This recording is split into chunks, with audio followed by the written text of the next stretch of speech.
আলহামদুলিল্লাহ ওয়াসসালাতু ওয়াসসালাম আলা রাসূলিল্লাহ ওয়া আলা আলিহি ওয়া সাহবিহি আজমাইন আম্মা বাদ আউযু বিল্লাহি মিনাশ শাইতানির রাজীম বিসমিল্লাহির রহমানির রহিম ইয়া আইয়ুহাল্লাযীনা আমানু উদখুলু ফিস-সিলমি কাফা ইন্নাদ-দীনা ইনদাল্লাহিল ইসলাম রব্বি ইশরাহ লি সাদরি ওয়া ইয়াসসির লি আমরি ওয়াহলুল উকদাতাম মিন লিসানি ইয়াফকাহু কাওলি। ডায়াসে উপস্থিত অতিথিবৃন্দ, শ্রদ্ধেয় গুরুজনেরা এবং আমার প্রিয় ভাই বোনেরা, আপনাদের সবাইকে স্বাগত জানাই ইসলামিক সম্ভাষণে। আসসালামু আলাইকুম ওয়া রাহমাতুল্লাহি ওয়া বারাকাতুহু। আল্লাহ সুবহানাহু ওয়া তাআলার দয়া, শান্তি এবং রহমত আপনাদের সবার উপরে বর্ষিত হোক। আজকে আমাদের আলোচনার টপিক হচ্ছে শরিয়া বারবারিক और পারফেক্ট। শরিয়া হচ্ছে ইসলামিক বিভিন্ন আইন নিয়ে পরিপূর্ণ একটা নিয়ম, যেখানে একজন মুসলিমের বিভিন্ন অধিকার আর দায়িত্বের কথা বলা হয়েছে। এটা দিয়ে মানুষের জীবন পরিচালিত হয়। এই নিয়মগুলো পুরোপুরি সমন্বিত, আর এখানে খুঁটিনাটি ব্যাপারগুলো নিয়ে বলা হয়েছে, যেমন খাওয়া দাওয়া, পান করা, পোশাক পরা, এছাড়া বিভিন্ন জটিল আইনও এখানে আছে। এখন এই শরিয়া এর শাব্দিক মানে অনুসরণ করার জন্য পরিষ্কার পথ। ইসলামিক শরিয়া এটা এসেছে মোট 4টা উৎস থেকে। প্রথম উৎস হচ্ছে পবিত্র কোরআন। কোরআন হচ্ছে সর্বশেষ ও চূড়ান্ত আসমানি কিতাব, আল্লাহ সুবহানাহু ওয়া তাআলার প্রেরণ করা ওহী। এটা নাজিল হয়েছিল সর্বশেষ ও চূড়ান্ত নবী মুহাম্মদ সাল্লাল্লাহু আলাইহি সাল্লামের উপর।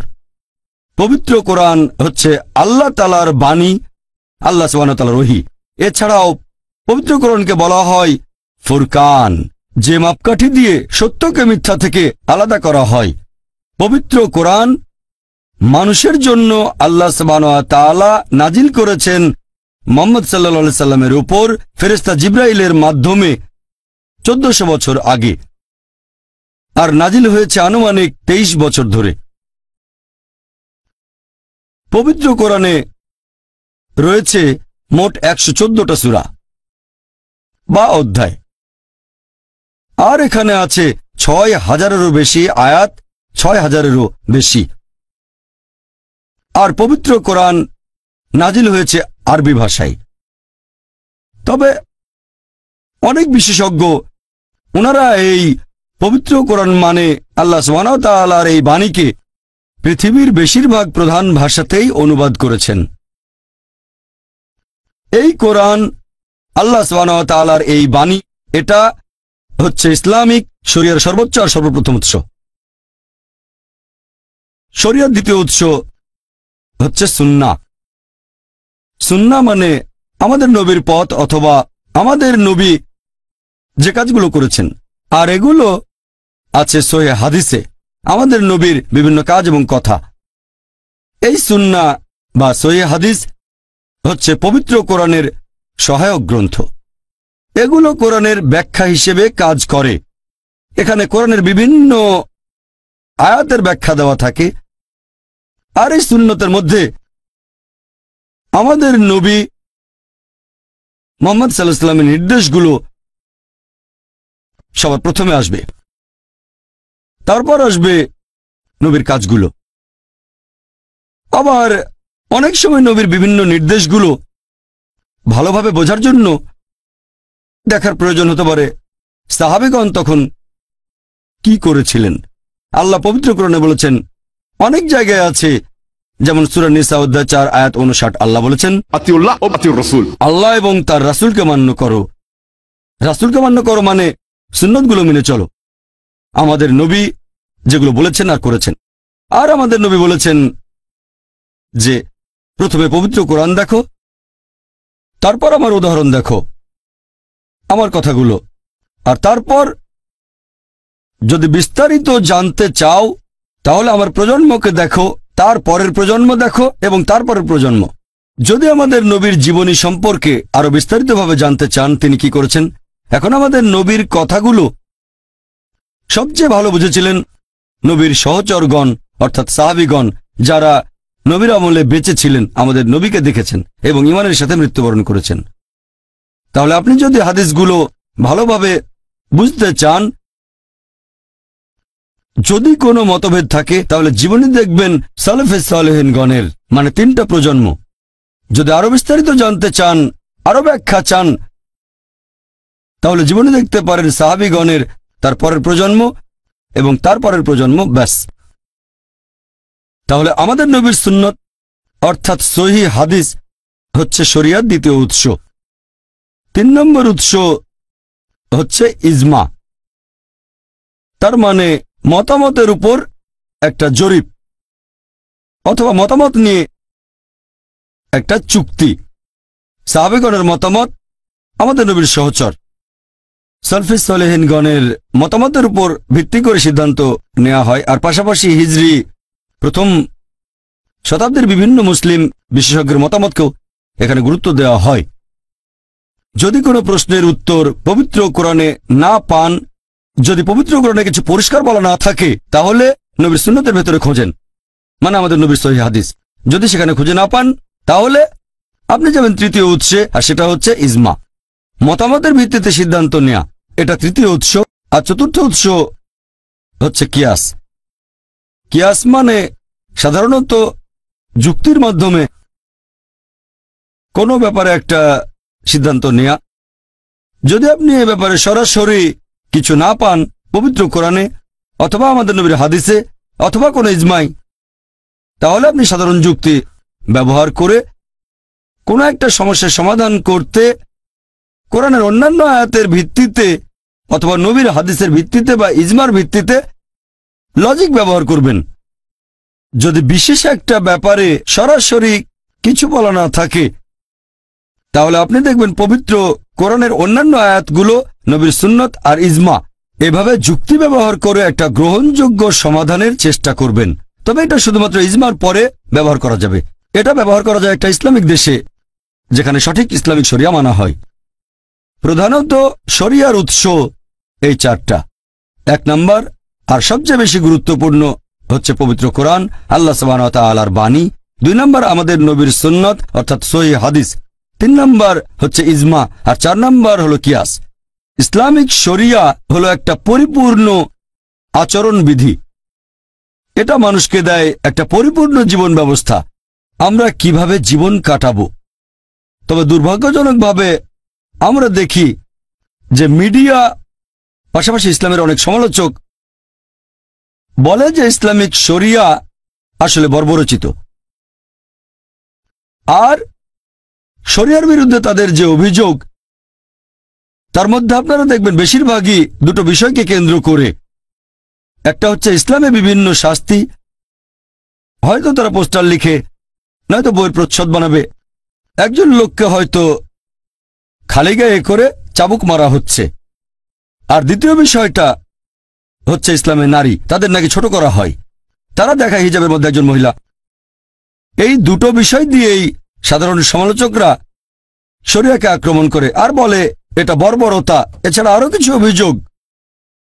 আজকে সময় কম, তাই শরিয়ার সবগুলো দিক নিয়ে আলোচনা করতে পারবো না। তাছাড়া সময়ের স্বল্পতার কারণে আমি মিডিয়া এবং ইসলামের সমালোচকদের করা সবগুলো অভিযোগের উত্তর দিতে পারবো না এখানে। তবে হাতে যে সময় আছে, ইনশাআল্লাহ আমি চেষ্টা করব যাতে শরিয়া সম্পর্কে কিছু ভুল ধারণা দূর করতে পারি।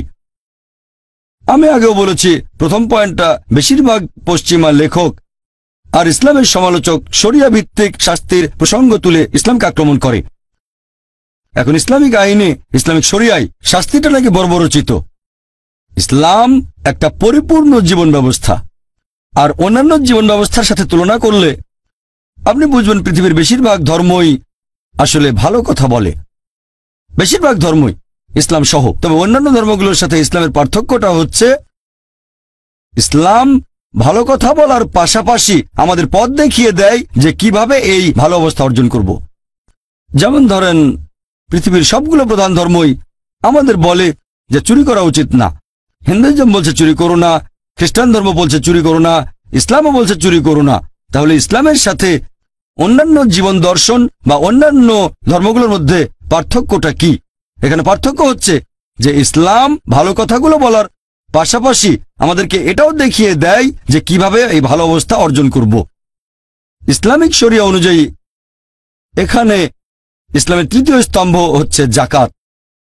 তার মানে প্রত্যেক ধনী লোক যাদের সঞ্চয় নিসাব লেভেলের উপরে আছে, অর্থাৎ 85 গ্রাম স্বর্ণের চেয়ে বেশি, সেই লোকই প্রত্যেক হিজরি সালে অতিরিক্ত সঞ্চয়ের 2.5% জাকাত হিসেবে দান করে দেবে। যদি প্রত্যেক ধনী লোক জাকাত দিয়ে থাকে, পৃথিবীতে দারিদ্র বলে আর কিছুই থাকবে না। তাহলে পৃথিবীতে একজন মানুষও অনাহারে মারা যাবে না। আল্লাহ পবিত্র কোরআনে বলেছেন, সূরা আল হাশর অধ্যায় নম্বর 59 আয়াত নম্বর 7, এখানে আছে যে জাকাতের বিধান করা হয়েছে যাতে করে ধন সম্পদ শুধুমাত্র ধনী লোকদের কাছে আবর্তিত না হয়। এটা বাধ্যতামূলক দান, এটা ইসলামিক শরিয়ার অংশ, এটা ফরজ। যেসব লোকজন ধনী, যাদের সঞ্চয় 85 গ্রাম স্বর্ণের চেয়ে বেশি, তারা প্রতি হিজরি সালে সেই সঞ্চয়ের 2.5% জাকাত হিসেবে দান করবে। আর তারপরেও ধরেন কেউ চুরি করল, আল্লাহ পবিত্র কোরআনে বলেছেন সূরা মাইদা অধ্যায় নম্বর 5 আয়াত নম্বর 38 যে একজন চোর, হোক সে পুরুষ অথবা নারী, তার হাত কেটে ফেলো। এটাই আল্লাহ তাআলার পক্ষ থেকে আদর্শ দণ্ড। অনেকে হয়তো বলবে, হাত কেটে ফেলবেন? এই বিজ্ঞান আর প্রযুক্তির যুগে ইসলাম একটা বর্বর ধর্ম, এটা একটা নিষ্ঠুর ধর্ম। আর অনেকে এরকম ভাবে যে যদি সৌদি আরবে যায় সেখানে আইনটা এরকম। অনেকেই মনে করে যে হয়তো সেখানে অর্ধেক মানুষেরই হাত কাটা পড়েছে। অনেকেই মনে করে যে সৌদি আরবে যেহেতু এই আইন আছে তাই প্রতি দুজনের মধ্যে একজনের হাত কাটা পড়বে। বিশ্বাস করেন, আমি পর্যন্ত কয়েকবার সৌদি আরবে গেছি, আমি অনেকবার গেছি, এখন পর্যন্ত একটা মানুষ আমার চোখে পড়েনি যার হাত কেটে ফেলা হয়েছে। হতে পারে কিছু লোকের হাত কাটা হয়েছে, আমি একজনও দেখিনি। আইনটা এতই কড়া যে মানুষ অন্তত 10 বার চিন্তা করবে চুরি করব কি করব না। ইসলামিক শরিয়া এরকমই, এটা আপনাকে উপদেশ দেবে চুরি করো না। তবে সব মানুষ এই উপদেশ মেনে চলবে না। যারা আল্লাহকে বিশ্বাস করে তারা মানবে, কিন্তু সবাই মেনে চলবে না। এখন এই সমস্যার সমাধানটা কি হবে? এটার সমাধান হচ্ছে, যদি তারা আল্লাহ সুবহানাহু ওয়া তাআলার নির্দেশগুলো না মানে অবশ্যই শাস্তি পেতে হবে। আর বর্তমানে আমেরিকাকে পৃথিবীর সবচেয়ে উন্নত দেশগুলোর একটা বলা যেতে পারে। আপনারা কি জানেন চুরি ডাকাতির দিক থেকেও আমেরিকা পৃথিবীর মধ্যে একেবারে প্রথম সারিতেই আছে? আপনাদের একটা প্রশ্ন করি, যদি আমেরিকা ইসলামিক শরিয়া প্রয়োগ করা হয় ইউএসএতে, যে প্রত্যেক ধনী লোক যাদের সঞ্চয় 85 গ্রাম স্বর্ণের চেয়ে বেশি, তারা প্রতি হিজরি বছরে সেই সঞ্চয়ের 2.5% জাকাত দেবে। আর তারপরেও যদি কেউ চুরি করে তাহলে শাস্তি হিসেবে তার হাত কেটে ফেলতে হবে। এখন আপনাদের একটা প্রশ্ন করি, আমেরিকায় বর্তমানে চুরি ডাকাতির যে হার সেটা বেড়ে যাবে নাকি একই রকম থাকবে নাকি কমে যাবে? অবশ্যই কমে যাবে। এটা একটা প্র্যাকটিক্যাল আইন। আপনি শরিয়া প্রয়োগ করেন, অবশ্যই ফলাফল পাবেন। সেজন্য আমি বলছি যে ইসলামিক শরিয়া একেবারে নিখুঁত। আইন প্রয়োগ করব ফলাফলের জন্য, শুধুমাত্র বইয়ে লেখার জন্য না। মানুষ এখানে তর্ক করে আর ভাবে যদি এই আইন প্রয়োগ করেন, দেখছেন কত মানুষ চুরি ডাকাতি করছে, আমেরিকায় হাজার হাজার মানুষ চুরি ডাকাতি করে, তাহলে কি আপনি হাজার হাজার মানুষেরই হাত কাটবেন? শরিয়া প্রয়োগ করলে বদলাবে না মাত্র কয়েকজন, আর বাকি সবাই আল্লাহ চাইলে কখনো চুরি করবে না। অন্যরা এখন জানে যদি অ্যারেস্ট হই বের হয়ে যেতে পারবো, ঘুষ দিতে পারবো, বড়সড় কোনো শাস্তি পাবো না। তবে যদি শাস্তিটা কঠিন হয় তাহলে চুরি করার আগে 10 বার অন্তত চিন্তা করবে, তখন চুরির ইচ্ছাটাও কমে যাবে। আর মানুষজন এটা বুঝতে পারে না যে ইসলামিক শরিয়া পরিপূর্ণ, এটা নিখুঁত। তার মানে এই না যদি কোনো গরিব লোক রুটি চুরি করে কারণ তার ক্ষুধা লেগেছে এজন্য হাত কাটতে হবে না। যদি গরিব লোক চুরি করে কিছু খাওয়ার জন্য, এটা আসলে সরকারের, ইসলামিক কর্তৃপক্ষের দায়িত্ব সবাইকে খাবার দেয়া। সে কেন খাবার জন্য চুরি করবে? দায়িত্ব আসলে মুসলিম উম্মার, দায়িত্ব দেশের মানুষের। আমরাই খেয়াল রাখবো আমাদের প্রতিবেশী যেন খেতে পারে। বুঝতে পারছেন, এই শাস্তির ক্ষেত্রেও বেশ কিছু নিয়ম আছে। যদি অনেক টাকা চুরি করেন ইত্যাদি ইত্যাদি, তখন শাস্তি হবে এরকম। আর ইসলামিক একটা দেশে কোনো লোকের খাবার চুরি করার প্রশ্নই আসবে না। সেজন্যই আপনারা দেখবেন পৃথিবীর মধ্যে সৌদি আরবে সবচেয়ে চুরি ডাকাতির পরিমাণ কম। এটা প্র্যাকটিক্যাল আইন, প্রয়োগ করলে ফলাফল পাবেন। আমি এখানে শাস্তির একটা উদাহরণ দিলাম আর যুক্তি যে কেন শাস্তিটা এরকম। মানুষজন ভয় পায় যে হাত কেটে ফেলা হবে যখনই শরিয়া প্রয়োগ কর। শাস্তি প্রয়োগ হয়তো করবেন না, প্রয়োগ করলেও সেটা খুবই কম পরিমাণ। অন্য আরো যে বিষয় নিয়ে ইসলামের সমালোচকরা অভিযোগ করে সেটা হচ্ছে ইসলামে নারীর অধিকার। সময় স্বল্পতার কারণে সবগুলো অভিযোগ নিয়ে আলোচনা করতে পারবো না। সংক্ষেপে বললে এই সমালোচকরা বলে ইসলাম ধর্মে মহিলাদের অবস্থান অনেক নিচে, তাদের কোনো অধিকার নেই, তারা পুরুষের সমান নয়। ইসলাম ধর্মে পুরুষ এবং নারী আসলে সমান, তবে সাম্যতা মানে কিন্তু অভিন্নতা নয়। তারা সমান তবে একই রকম নয়। আমাদের স্রষ্টা আল্লাহ সুবহানাহু ওয়া তাআলা পুরুষ এবং নারীকে সৃষ্টি করেছেন জৈবিকভাবে আলাদা, দেহের গঠনে আলাদা, মানসিকভাবেও আলাদা। আর তাদের এই মানসিক গঠন, জৈবিক গঠন আর দেহের গঠনের ভিত্তিতে আল্লাহ সুবহানাহু ওয়া তাআলা পুরুষ এবং নারীর দায়িত্ব কর্তব্যও আলাদা করে দিয়েছেন। দেখবেন যে অনেকগুলো ক্ষেত্রেই পুরুষ এবং মহিলা তারা সমান। কিছু কিছু ব্যাপারে মহিলারা কিছুটা এগিয়ে আছে, আবার কিছু ব্যাপারে পুরুষরা কিছুটা এগিয়ে আছে, তবে সব মিলিয়ে তারা সমান। আপনাদের একটা উদাহরণ দেই। ধরেন কোন একটা পরীক্ষায় দুজন ছাত্র, ছাত্র এ আর ছাত্র বি, দুজনেই 100তে 80 পেল, দুজনেই প্রথম হলো। যদি আপনি পরীক্ষার খাতাটা দেখেন, ধরেন সেখানে 10টা প্রশ্ন আছে, প্রত্যেক প্রশ্নে 10 নম্বর। সেখানে 1 নম্বর প্রশ্নের উত্তরে ছাত্র এ পেয়েছে 10-এর মধ্যে 9, আর ছাত্র বি পেয়েছে 10-এর মধ্যে 7। তাহলে 1 নম্বর প্রশ্নের উত্তরে ছাত্র এ কিছুটা এগিয়ে ছাত্র বির চেয়ে, আর 2 নম্বর প্রশ্নের উত্তরে ছাত্র বি পেয়েছে 9, ছাত্র এ পেল 10-এর মধ্যে 7। তাহলে 2 নম্বর প্রশ্নের উত্তরে ছাত্র বি কিছুটা এগিয়ে আছে ছাত্র এর চেয়ে। এরপর বাকি 8টা প্রশ্নের উত্তরে দুজনেই পেয়েছে 10-8, যোগ করলে দেখবেন দুজনেই পেয়েছে 100তে 80, সব মিলিয়ে তারা সমান। তবে 1 নম্বর প্রশ্নের উত্তরে ছাত্র এ কিছুটা এগিয়ে আছে, আর 2 নম্বর প্রশ্নের উত্তরে বি কিছুটা এগিয়ে আছে। একইভাবে ইসলাম ধর্মে পুরুষ এবং নারী সব মিলিয়ে সমান। কিছু কিছু ব্যাপারে মহিলারা খানিকটা এগিয়ে আছে, আবার কিছু ব্যাপারে পুরুষরা খানিকটা এগিয়ে। যেমন ধরেন এটা আছে সহিহ বুখারীতে, খণ্ড নম্বর 8, বুক অফ আদাব, অধ্যায় নম্বর 2, হাদিস নম্বর 2। একবার এক লোক নবীর কাছে এসে জিজ্ঞেস করলো যে এই পৃথিবীতে কাকে সবচেয়ে বেশি ভালোবাসা সাহচর্য দেব? নবী বললেন তোমার মাকে। লোকটা জিজ্ঞেস করলো এরপর কাকে দেব? নবী আবার বললেন তোমার মাকে। লোকটা আবার জিজ্ঞেস করলো এরপর কাকে দেব? নবী আবারও উত্তরে বললেন তোমার মাকে। লোকটা জিজ্ঞেস করলো এরপর কাকে দেব? নবী তখন উত্তরে বললেন তোমার বাবাকে। তার মানে ভালোবাসা আর সাহচর্যের 4 ভাগের 3 ভাগ সন্তানের ভালোবাসা সেটা পাচ্ছেন মা, আর বাবা তিনি পাচ্ছেন 4 ভাগের 1 ভাগ।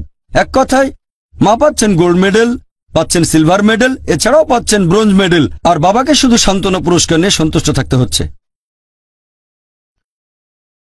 তাহলে ভালোবাসা আর সাহচর্যের ব্যাপারে দেখবেন মহিলারা এখানে এগিয়ে আছে। কেন? বুঝতে পারছেন, কারণ এই মা আমাদের 9 মাস গর্ভে ধারণ করেছেন, আর নবী বলেছেন সেই 9 মাসের কষ্ট সহ্য করার বিনিময়ে যদি পাহাড় সমান স্বর্ণ দাও সেই ঋণ তোমরা শোধ করতে পারবে না। তাহলে সেই কারণেই সন্তানের ভালোবাসা আর সাহচর্যের কথা বললে মা অনেক বেশি এগিয়ে আছেন। আপনাদের আরেকটা উদাহরণ দেই। ধরেন একটা চোর আমার ঘরের ভেতরে ঢুকলো, তখন বলবো না যে আমি নারী স্বাধীনতায় বিশ্বাস করি, এ কথা বলে স্ত্রীকে চোরের সাথে লড়তে বলবো না, আমি লড়বো। আল্লাহ পবিত্র কোরআনে বলেছেন সূরা নিসা অধ্যায় নম্বর 4 আয়াত নম্বর 34 যে আল্লাহ সুবহানাহু ওয়া তাআলা পুরুষদের বেশি করে শারীরিক শক্তি দিয়েছেন। তাহলে যেহেতু আল্লাহ সুবহানাহু ওয়া তাআলা পুরুষদের শারীরিক শক্তি বেশি দিয়েছেন, তাই পুরুষদের দায়িত্ব মহিলাদের সাহায্য আর রক্ষা করা। তাহলে শারীরিক শক্তিতে পুরুষরা কিছুটা এগিয়ে। এছাড়া আরো অনেক ক্ষেত্রেই পুরুষ আর মহিলা সমান। আমি এখানে সংক্ষেপে ইসলামের সমালোচকদের অভিযোগের উত্তর দিলাম যে নারীর অধিকারের বিষয়ে ইসলামের আইন মোটেও বর্বরচিত নয়।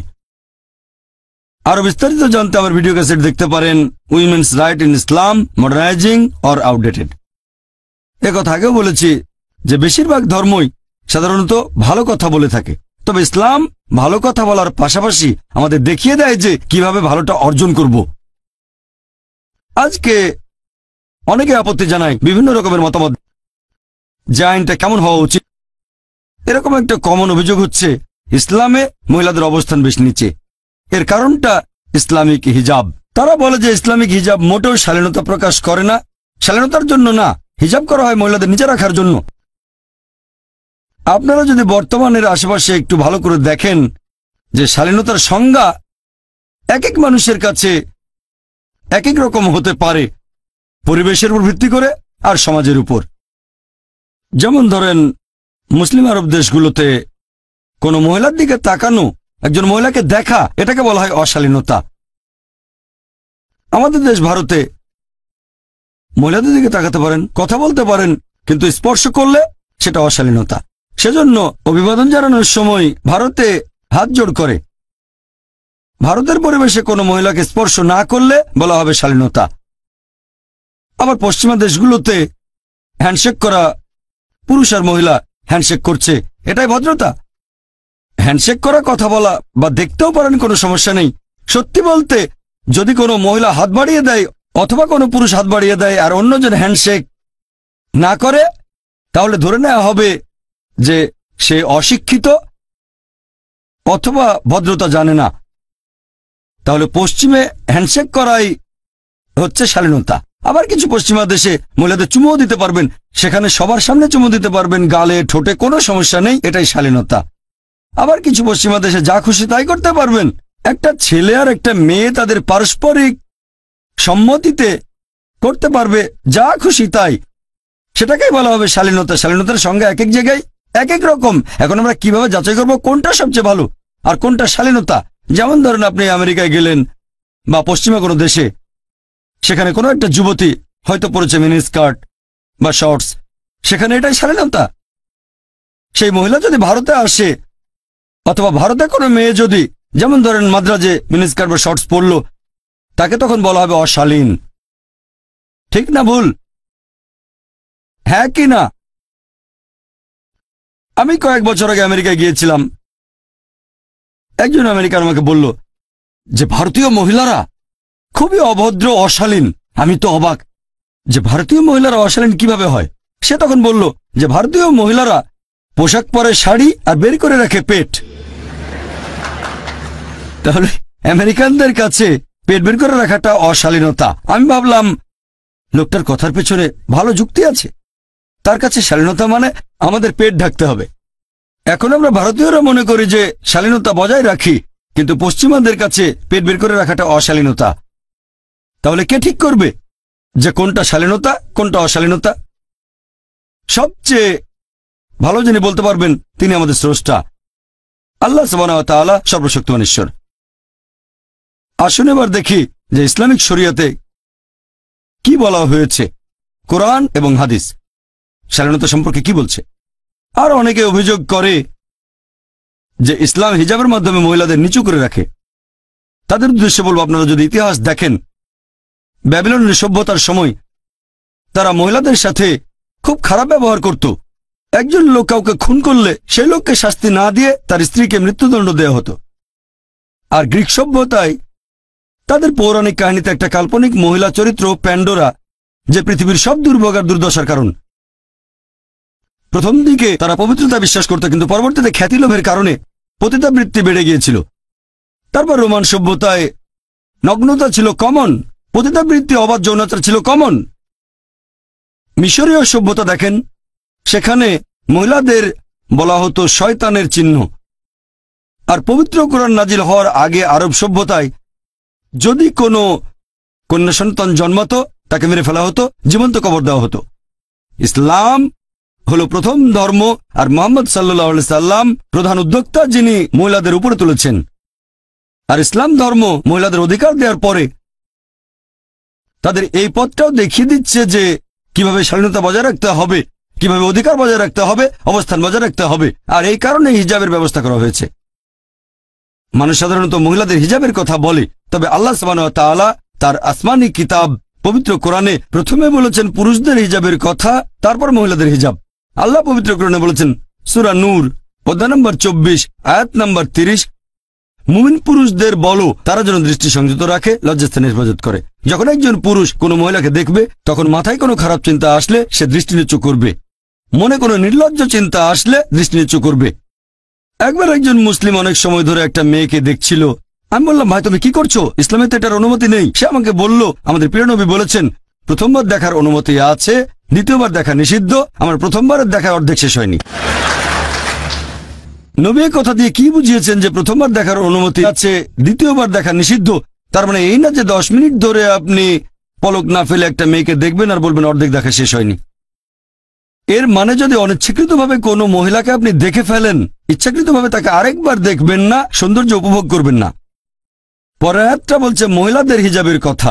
আল্লাহ পবিত্র কোরআনে বলেছেন সূরা নূর অধ্যায় নম্বর 24 আয়াত নম্বর 31, মুমিন নারীদেরকে বলো যেন দৃষ্টি সংযত রাখে, লজ্জাস্থানের হেফাজত করে, আর যা প্রকাশ থাকে সেটা বাদে যেন সৌন্দর্য প্রকাশ না করে, যেন কাপড় দিয়ে গ্রীবা আর বক্ষদেশ আবৃত করে। সৌন্দর্য প্রকাশ করবে না শুধু এই লোকগুলো ছাড়া, তার স্বামী, তার ছেলে, তার বাবা, এরকম বেশ কিছু মাহরাম যাদের সে বিয়ে করতে পারবে না তাদের একটা লিস্ট।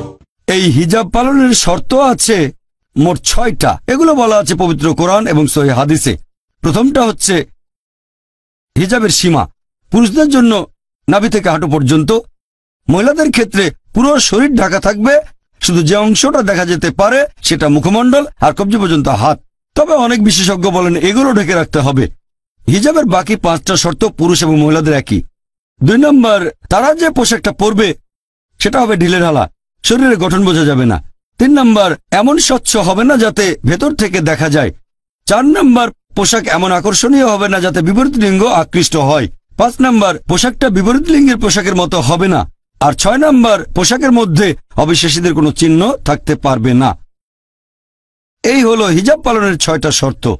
আর আল্লাহ পবিত্র কোরআনে বলেছেন সূরা আহজাব অধ্যায় নম্বর 33 আয়াত নম্বর 59 যে হে নবী, তোমার স্ত্রীগণকে বলো, তোমার কন্যাদের এবং মুমিন নারীদের, তারা যখন বাইরে যাবে তখন যেন চাদর পরে, এতে করে তাদের সহজেই চেনা যাবে আর এতে করে তাদের উত্ত্যক্ত করা হবে না। কোরআন বলছে মহিলাদের হিজাবের ব্যবস্থা করা হয়েছে যাতে করে তাদের উত্ত্যক্ত করা না হয়। ধরেন দুজন যমজ বোন, দুজনেই খুব সুন্দরী, সমান সুন্দরী, আর ধরেন মাদ্রাজের রাস্তায় হেঁটে বেড়াচ্ছে। 2 বোনের মধ্যে একজন পরেছে ইসলামিক পোশাক, পুরো শরীর ঢাকা, শুধু মুখমণ্ডল আর হাতের কবজি পর্যন্ত হাত বাঁধে, আর অন্যজন পরেছে পশ্চিমা পোশাক, মিনি স্কার্ট বা শর্টস।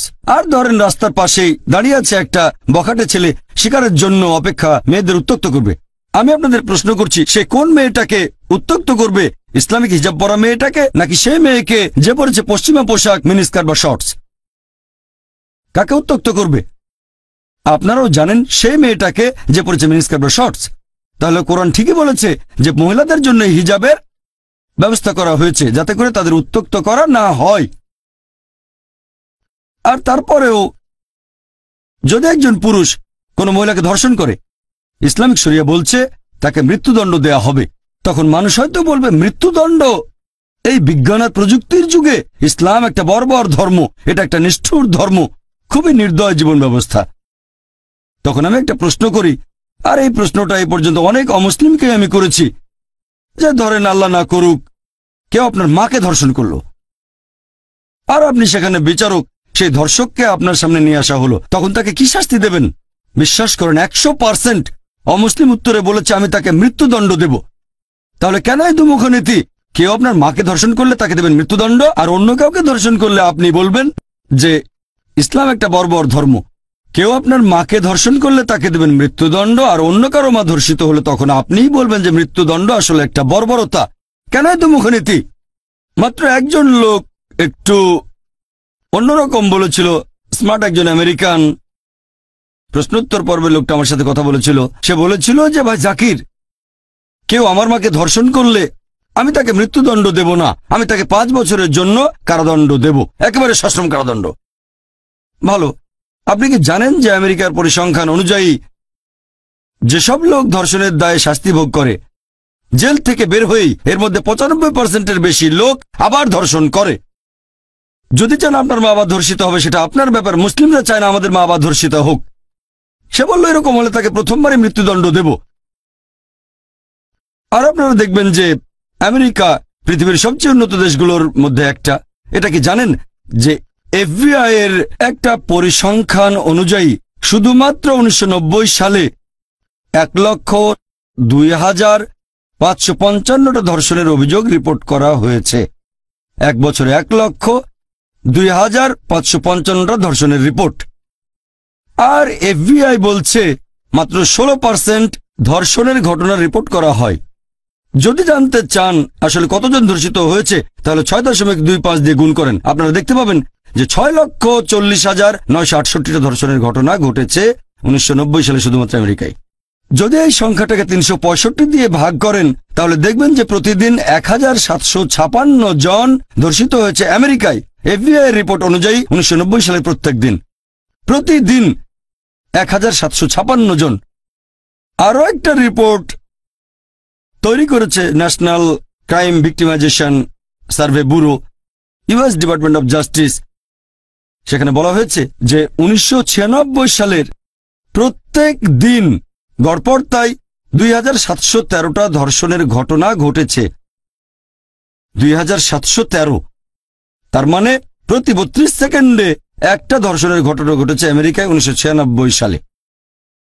আমরা এই অডিটোরিয়ামে প্রায় 1.5 ঘন্টা পার করে ফেলেছি। অলরেডি এর মধ্যে আমেরিকায় কয়েকশো ধর্ষণের ঘটনা ঘটেছে যতক্ষণ আমরা এখানে আছি। আমি আপনাদের প্রশ্ন করি, যদি আমেরিকায় ইসলামিক শরিয়া প্রয়োগ করা হয়, যখন একজন পুরুষ কোনো মহিলাকে দেখবে তার মাথায় কোনো খারাপ চিন্তা আসলে সে দৃষ্টি নিচু করবে। এছাড়াও মহিলারা ইসলামিক হিজাব পরবে, পুরো শরীর ঢাকা, শুধু মুখমণ্ডল আর হাতের কবজি বাঁধে। আর তারপরে একজন পুরুষ কোনো মহিলাকে ধর্ষণ করলে তাকে মৃত্যুদণ্ড দেয়া হবে। ধর্ষণের শাস্তি মৃত্যুদণ্ড। আমি আপনাদের প্রশ্ন করছি, এখন আমেরিকায় ধর্ষণের যে হার সেটা কি বেড়ে যাবে, একই রকম থাকবে নাকি কমে যাবে? অবশ্যই কমে যাবে। এটাই প্র্যাকটিক্যাল আইন। আপনি শরিয়া প্রয়োগ করলে নিশ্চয়ই ফল পাবেন। সেজন্য আমি বলি যে ইসলাম ভালো কথা বলার পাশাপাশি সব ধর্মে বলে উত্ত্যক্ত করা উচিত না, ধর্ষণ করা উচিত না। তবে ইসলাম দেখিয়ে দেয় এটা কিভাবে অর্জন করব, যেখানে মহিলাদের উত্ত্যক্ত বা ধর্ষণ করা হবে না। আর পৃথিবীর মধ্যে যে দেশে ধর্ষণের হার সবচেয়ে কম সেটা সৌদি আরব, সেখানে আইনই এরকম। সেজন্য আমি বলি যে ইসলামিক শরিয়া একটা পরিপূর্ণ আইন, এটাই সবচেয়ে প্র্যাকটিক্যাল আইন। এটা আমাদের দেখিয়ে দেয় কিভাবে অর্জন করব শান্তি। এই আইনটা তাদের কাছে বর্বর বলে মনে হবে যারা জানে না যে পৃথিবীতে এখন কোন মাত্রায় অপরাধ ঘটছে। আইন হলো একটা নিয়ম, যেখানে আপনি ফল পাবেন, যেখানে আপনি শান্তি পাবেন। ইসলামের অনেক সমালোচক বলে যে ইসলামিক শরিয়া এটা একটা বর্বর আইন, এটা পুরুষদের একাধিক স্ত্রী রাখার অনুমতি দেয়। সত্যি বলতে আপনারা কোরআন পড়লে দেখবেন, কোরআন এটা হলো পৃথিবীর মধ্যে একমাত্র ধর্মগ্রন্থ যেটা বলছে মাত্র একটা বিয়ে করো। পৃথিবীর বুকে পবিত্র কোরআন বাদে আর কোনো ধর্মগ্রন্থ এরকম বলছে না যে মাত্র একটা বিয়ে করো। যদি আপনি বাইবেল পড়েন, ভগবদ্গীতা পড়েন, মহাভারত পড়েন, রামায়ণ পড়েন, বেদ পড়েন, পবিত্র কোরআন ছাড়া আর কোনো ধর্মগ্রন্থ এরকম বলছে না যে মাত্র একটা বিয়ে করো। হিন্দু ধর্মগ্রন্থ পড়লে দেখবেন, যেমন ধরেন রামায়ণ, সেখানে শ্রী রামচন্দ্রের বাবা নাম ছিল দশরথ, তার একাধিক স্ত্রী ছিল। এরপর যদি পড়েন বিষ্ণু সূত্র, সেখানে বলা হয়েছে 24 নম্বর অধ্যায় অনুচ্ছেদ 1, একজন ব্রাহ্মণের 4 জন স্ত্রী থাকতে পারে। আর মহাভারত পড়লে দেখবেন কৃষ্ণের কতজন স্ত্রী ছিল? 4, 10, 1000, 10,000, তার ছিল 16,108 জন স্ত্রী। কৃষ্ণের যদি 16,108 জন স্ত্রী থাকতে পারে, তাহলে আমাদের 4 জন থাকলে সমস্যা কি? এরপর যদি ইহুদি ধর্মগ্রন্থ পড়েন, যেমন ধরেন ওল্ড টেস্টামেন্ট, সুলাইমানের ছিল 700 জন স্ত্রী, বাইবেলে এই কথা বলছে। আর ওল্ড টেস্টামেন্টের কথা অনুযায়ী ইব্রাহিমের ছিল 3 জন স্ত্রী। ইহুদি ধর্ম অনুযায়ী পুরুষরা যত খুশি বিয়ে করতে পারে, তবে পরবর্তীতে 10ম আর 11শ শতাব্দীতে রাবাই গারশাম বেন জুদা একটা আইন পাশ করেন যে ইহুদিরা মাত্র একটা বিয়ে করবে। তবে এই 1950 সালের দিকেও দেখা যেত যে মুসলিম দেশগুলোতে যেসব ইহুদি থাকতো, তার মানে যারা সেফরাডিক, তারা একাধিক মহিলাকে বিয়ে করত। এরপর দেখেন খ্রিস্টান ধর্মগ্রন্থ বাইবেলে কোথাও বলা হয়নি মাত্র একটা বিয়ে করো। খ্রিস্টান পুরুষরা যত খুশি বিয়ে করতে পারে, তবে পরবর্তীতে চার্চ এ ব্যাপারে নিয়ম করে দেয় যে খ্রিস্টানরা মাত্র একটা বিয়ে করবে। এমনকি ভারতেও কোনো হিন্দু ধর্মগ্রন্থ বলছে না যে মাত্র একটা বিয়ে করো। পরবর্তীতে ভারত সরকারের আইন, ইন্ডিয়ান পেনাল কোড, একটা আইন পাশ করে 1954 সালে, Hindu marriage special act. Hindu marriage special act বলছে যে মাত্র একটা বিয়ে করবে হিন্দুরা। হিন্দু ধর্মগ্রন্থ পুরুষদের অনুমতি দিয়েছে যত খুশি বিয়ে করতে পারবে। খ্রিস্টান আর ইহুদি ধর্ম বলছে যত খুশি বিয়ে করতে পারেন, 4টা 10টা 100 1000 10,000 যত খুশি বিয়ে করতে পারেন। একবার একটা রিপোর্ট প্রকাশ করা হয়েছিল, সেখানে বলা হয়েছিল ইসলাম ধর্মে মহিলাদের অবস্থান। 1975 সালে প্রকাশিত সেই রিপোর্টের 66 ও 67 নম্বর পৃষ্ঠায় বলা হয়েছে যে 10 বছর সময়ের মধ্যে 1951 থেকে 1961 সাল পর্যন্ত ভারতের মুসলিমদের মধ্যে 4.31% পুরুষ একাধিক বিয়ে করেছে, মানে তাদের একাধিক স্ত্রী আছে। আর হিন্দুদের মধ্যে এই পার্সেন্টেজ ছিল 5.06। তাহলে পরিসংখ্যান অনুযায়ী হিন্দুদের মধ্যে বহুবিবাহের হার মুসলিমদের তুলনায় বেশি। আসুন এবার দেখি পবিত্র কোরআন কি বলছে। আল্লাহ পবিত্র কোরআনে বলেছেন সূরা নিসা অধ্যায় নম্বর 4 আয়াত নম্বর 3, তোমার পছন্দের নারীকে বিয়ে করো 2, 3 বা 4 জনকে, যদি সুবিচার করতে না পারো তাহলে একজনকে বিয়ে করো। এভাবে মাত্র একটা বিয়ে করার কথা শুধু কোরআনেই বলা হয়েছে, অন্য কোনো ধর্মগ্রন্থে নয়। আপনি একাধিক বিয়ে করতে পারেন, সর্বোচ্চ 4 জন, যদি সুবিচার করতে পারেন। সুবিচার করতে না পারলে মাত্র একটা বিয়ে করেন। আর আল্লাহ কোরআনে বলেছেন সূরা নিসা অধ্যায় নম্বর 4 আয়াত নম্বর 129, স্ত্রীগণের সাথে সমান ব্যবহার করা খুব কঠিন, তবে কারো দিক থেকে পুরোপুরি মুখ ফিরিয়ে নিও না। অনেক মানুষ ভাবে ইসলামে 4টা বিয়ে করা বাধ্যতামূলক। আমার কয়েকজন বন্ধু আছে বোম্বেতে। যখন মেডিকেল কলেজে পড়তাম, এক বন্ধু আমাকে বলল মুসলিমদের 80%-এর বেশি লোকের 4 জন স্ত্রী। বললাম এটা কোথায় পেলে? আমি জানি। তখন বললাম তোমাকে চ্যালেঞ্জ করছি, ভারতে এরকম 10 জন লোক দেখাও যাদের 4 জন স্ত্রী, আমি তোমাকে 1 লক্ষ টাকা দেব। মাত্র 10 জন। এখন পর্যন্ত আমি কোনো ভারতীয় মুসলিম পুরুষকে দেখিনি যার 4 জন স্ত্রী। আমি জানি অনেক লোক আছে ভারতের বাইরে, যেমন আরব দেশগুলোতে, অনেকেরই 4 জন স্ত্রী। তবে ভারতীয় মুসলিমদের একটা ভুল ধারণা আছে যে প্রত্যেক মুসলিম 4টা বিয়ে করে। সত্যি বলতে 4টা বিয়ে করা ইসলামে ফরজ না, এটা বাধ্যতামূলক না, এটা হচ্ছে মুবাহ, মানে ঐচ্ছিক। একাধিক বিয়ে করতে চাইলে করতে পারেন, তবে বিয়ে করলে স্ত্রীদের সাথে সুবিচার করতে হবে। আসুন এবারে দেখি যে কোন যুক্তিতে আল্লাহ সুবহানাহু ওয়া তাআলা পুরুষদের অনুমতি দিয়েছেন যে তারা 4টা বিয়ে করতে পারবে। প্রাকৃতিকভাবে পুরুষ এবং মহিলা সমান অনুপাতে জন্মায়, তবে একেবারে ছোটবেলায় দেখা যায়, কোন শিশু বিশেষজ্ঞকে জিজ্ঞেস করলেই জানবেন, মেয়ে শিশুরা ছেলেদের চেয়ে ভালো করে রোগ জীবাণুর বিরুদ্ধে যুদ্ধ করতে পারে। তাই একেবারে ছোটবেলাতেই ছেলে শিশুরা মেয়েদের তুলনায় একটু বেশি হারে মারা যায়। তাহলে শিশু অবস্থাতে দেখা যায় ছেলেদের চেয়ে মেয়েদের সংখ্যা বেশি। তারপর সময় পার হয়, মানুষজন মারা যায় ধূমপানের কারণে, মদ পান করে, গাড়ি অ্যাক্সিডেন্টে, যুদ্ধের সময়। এখানে পুরুষরা মহিলাদের তুলনায় একটু বেশি মারা যায়। এখনকার পৃথিবীতে দেখবেন যে পুরুষের তুলনায় মহিলাদের সংখ্যা অনেক বেশি। তৃতীয় বিশ্বের কিছু দেশ অবশ্য ব্যতিক্রম, যেমন ভারত। আর যে কারণে ভারতে পুরুষের তুলনায় মহিলার সংখ্যা কম, তা হচ্ছে মেয়ে শিশু আর ভ্রূণ হত্যা। এরকম একটা পরিসংখ্যান হয়েছিল বিবিসিতে, অনুষ্ঠানের নাম অ্যাসাইনমেন্ট লেট হার ডাই। সেখানে ব্রিটিশ রিপোর্টার এমিলি বেকেনন বলেছেন যে প্রত্যেক দিন এই ভারতে 3000-এরও বেশি মহিলার গর্ভপাত ঘটানো হয় যখন জানতে পারে শিশুটা মেয়ে। তার মানে ভারতে প্রতি বছর 10 লক্ষ মহিলার গর্ভপাত ঘটানো হচ্ছে যখন জানতে পারছে যে শিশুটা মেয়ে। আর তামিলনাড়ুর সরকারি হাসপাতালের রিপোর্ট আমাদের বলছে যে 10 জন জীবিত কন্যা শিশুর মধ্যে 4 জনকে মেরে ফেলা হয়। যদি এই মেয়ে শিশু আর ভ্রূণ হত্যার অশুভ প্র্যাকটিসটা বন্ধ করেন, তাহলে এই ভারতেও মহিলাদের সংখ্যা একসময় পুরুষের চেয়ে বেশি হয়ে যাবে। বর্তমানে আপনারা দেখবেন যে শুধুমাত্র নিউ ইয়র্কে পুরুষের তুলনায় মহিলার সংখ্যা 10 লক্ষ বেশি। শুধুমাত্র আমেরিকাতে পুরুষের তুলনায় 78 লক্ষ মহিলা বেশি। শুধুমাত্র ইংল্যান্ডে পুরুষের তুলনায় 40 লক্ষ মহিলা বেশি। শুধুমাত্র জার্মানিতে 50 লক্ষ মহিলা পুরুষের তুলনায় বেশি। শুধুমাত্র রাশিয়ায় পুরুষের তুলনায় 90 লক্ষ মহিলা বেশি। আর এটা শুধু আমাদের স্রষ্টা আল্লাহ সুবহানাহু ওয়া তাআলা বলতে পারবেন যে পুরো পৃথিবীতে পুরুষের তুলনায় মহিলার সংখ্যা কত বেশি। যদি মেনেও নেই যে প্রত্যেক পুরুষের উচিত একজন মহিলাকে বিয়ে করা, আর ধরেন আমার বোন অথবা আপনার বোন সে আমেরিকায় বসবাস করে, আর সবাই সেখানে বিয়ে করে ফেলেছে। প্রত্যেক পুরুষই একজন মহিলাকে বিয়ে করে ফেলেছে। তারপরে আমেরিকায় ৭৮ লক্ষ মহিলা থেকে যাবে যারা কোনো জীবনসঙ্গী খুঁজে পাবে না। তাদের জন্য যে পথটা খোলা থাকবে, হয় এমন কোনো পুরুষকে বিয়ে করবে যার স্ত্রী আছে, নয়তো হবে জনগণের সম্পত্তি। লোকে বলতে পারে জনগণের সম্পত্তি। ডক্টর জাকির, আপনি খুব কঠিন করে বলছেন। এটাই আমার জানা মতে সবচেয়ে ভদ্র ভাষা। এর চেয়ে ভালো শব্দ আমার জানা নেই। আর একজন ভদ্র মহিলা এরকম ক্ষেত্রে এমন কোন পুরুষকেই বিয়ে করবে যার একজন স্ত্রী আছে। জনগণের সম্পত্তি সে হতে চাইবে না। আপনারা দেখবেন যে পশ্চিমা দেশগুলোতে রক্ষিতার ব্যাপারটা খুবই কমন। 2টো 10টা 20টা 30টা 40টা কোনো সমস্যা নেই, যত খুশি রক্ষিতা রাখতে পারেন। আমেরিকার পরিসংখ্যান বলছে একজন বিয়ে করার আগে গড়পড়তায় সে 8 জনের সাথে যৌন সম্পর্ক তৈরি করতে পারে। আমেরিকানরা গড়ে কেউ 2টো, কেউ 5টা, কেউ 20টা, আবার কেউ 30টা।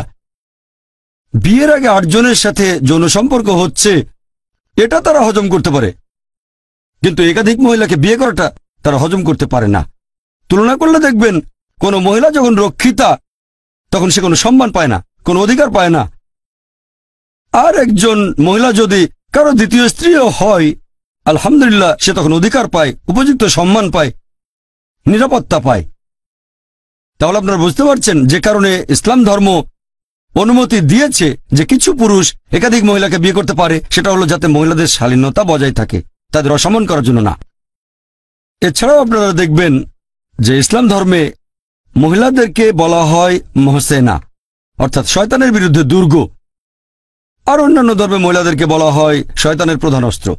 আমাদের প্রিয় নবী মুহাম্মদ সাল্লাল্লাহু আলাইহি ওয়াসাল্লাম বলেছেন, এটা আছে সহিহ বুখারীতে, খণ্ড নম্বর 7, বুক অব নিকাহ, অধ্যায় 3, হাদিস নম্বর 4, হে যুবক যুবতীরা, তোমাদের যাদের বিয়ে করার সামর্থ্য আছে তারা বিয়ে করে ফেলো। আর নবী বলেছেন ইসলাম ধর্মের সন্ন্যাস ব্রত বলে কিছু নেই। আমাদের নবী আরো বলেছেন, কেউ বিয়ে করলে তার অর্ধেক দিন পূর্ণ হয়। একবার প্রশ্ন উত্তর পর্বে একজন আমাকে বলেছিল, তার মানে কি এই যে 2টো বিয়ে করি তাহলে সম্পূর্ণ দিন পূরণ হবে? বিয়ে করলে অর্ধেক দিন পূর্ণ হয়, এটা দিয়ে নবী কি বুঝিয়েছেন? বিয়ে করলে দূরে থাকবে অবাধ যৌনাচার, ব্যভিচার থেকে, অশ্লীলতা, সমকামিতা থেকে। এগুলো সমাজে খারাপ জিনিসগুলোর অর্ধেক। শুধুমাত্র বিয়ে করলেই আপনি মা অথবা বাবা হওয়ার সুযোগ পাবেন, বিয়ে করলে স্বামী বা স্ত্রী হওয়ার সুযোগ পাবেন। এই দায়িত্বগুলো ইসলামে খুবই গুরুত্বপূর্ণ। তাহলে আপনি বিয়ে করলে 1টা অথবা 2টা, এখানে দিন পূর্ণ হবে অর্ধেক। আর নবী বলেছেন, যদি কেউ বিয়ে না করে সে আমার দলে না। বিয়ে বা নিকাহ সম্পর্কে কোরআন বলছে, সূরা নিসা অধ্যায় নম্বর 4, আয়াত নম্বর 21, এটা মিসাক বা পবিত্র চুক্তিনামা। আর একটা বিয়ে বৈধ হতে গেলে সেখানে হবু স্বামী এবং স্ত্রী দুজনের সম্মতি গুরুত্বপূর্ণ। পুরুষ এবং মহিলা সমান গুরুত্বপূর্ণ।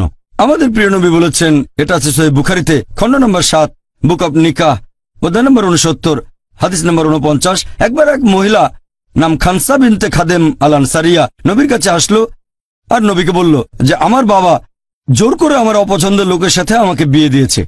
আর নবী তখন বিয়েটা বাতিল করে দিলেন। তাহলে ইসলাম অনুযায়ী বিয়েতে হবু স্বামী স্ত্রী দুজনেরই অনুমতি নেওয়া সমান গুরুত্বপূর্ণ। এছাড়াও ইসলাম ধর্মে একটা বিয়ে বৈধ হতে গেলে মোহর দেয়া বাধ্যতামূলক। আল্লাহ কোরআনে বলেছেন সূরা নিসা অধ্যায় 4, আয়াত 4, বিয়ের সময় তোমরা নারীদেরকে মোহর প্রদান করবে। তাহলে মোহর দেয়া বাধ্যতামূলক। হবু স্বামী মোহর দেবে তার হবু স্ত্রীকে। তবে ভারতের কালচারে ঠিক তার উল্টোটা। এখানে হবু স্ত্রী তার হবু স্বামীকে যৌতুক দেয়। এরকম প্রায় দেখা যায় আমাদের ভারতে। আর দুর্ভাগ্যজনকভাবে এই কালচারটা মুসলিমদের ভেতরেও চলে এসেছে। আর এভাবে লোকজন তাদের অবস্থান যাচাই করে তারপর যৌতুক দাবি করে। গ্র্যাজুয়েট হলে দাবি করে 1 লাখ টাকা, ইঞ্জিনিয়ার হলে 10 লাখ টাকা, আর ডাক্তার হলে বোধহয় 20 লাখ টাকা। ব্যাপারটা যেন কোরবানির হাটে গরু ছাগল বিক্রি হচ্ছে। ইসলাম ধর্মে সরাসরি বা ঘুরিয়ে ফিরিয়ে যৌতুক দাবি করাটা সম্পূর্ণ নিষিদ্ধ।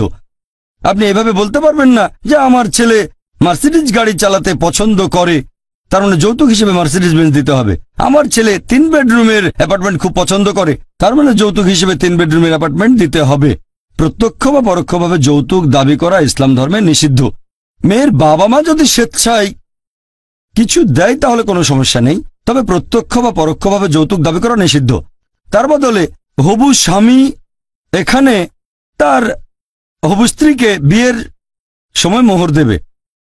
তাহলে এইভাবে আলহামদুলিল্লাহ ইসলাম মহিলাদের অধিকার নিশ্চিত করেছে।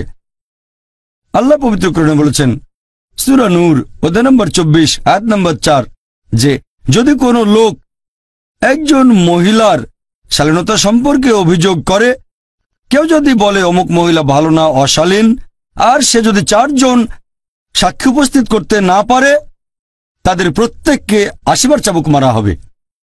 তার মানে যদি কেউ কোনো মহিলার নামে অপবাদ দেয়, এটা আমাদের সমাজে কমন, আপনি অপবাদ দিতে পারেন কারো মাকে, কারো বাবাকে, মেয়েকে বা বোনকে, তাতে কিছু হবে না। তবে ইসলামিক শরিয়ায় কেউ যদি কোনো মহিলার শালীনতা নিয়ে অপবাদ দেয় আর 4 জন সাক্ষী আনতে না পারে, শাস্তি পাবে 80টা চাবুক।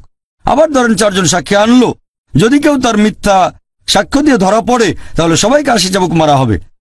অনেকে বলবে 80 চাবুক, এটা বর্বরতা। কোন মহিলার শালীনতা নিয়ে অপবাদ দেওয়াটা কি বর্বরতা নয়? তাহলে বর্বরতা জিনিসটাও আপেক্ষিক। ইসলামিক শরিয়ার আইন, আল্লাহ সুবহানাহু ওয়া তাআলার আইন মহিলাদের রক্ষা করে, তাদের অবস্থানকে উপরে ওঠায়। পশ্চিমা কালচার এরকম না, সেখানে তারা পশ্চিমা সভ্যতার নামে, নারী স্বাধীনতার নামে তাদের উপরে তুলেছে বলে দাবি করে, আসলে তাদের নিচে নামিয়েছে।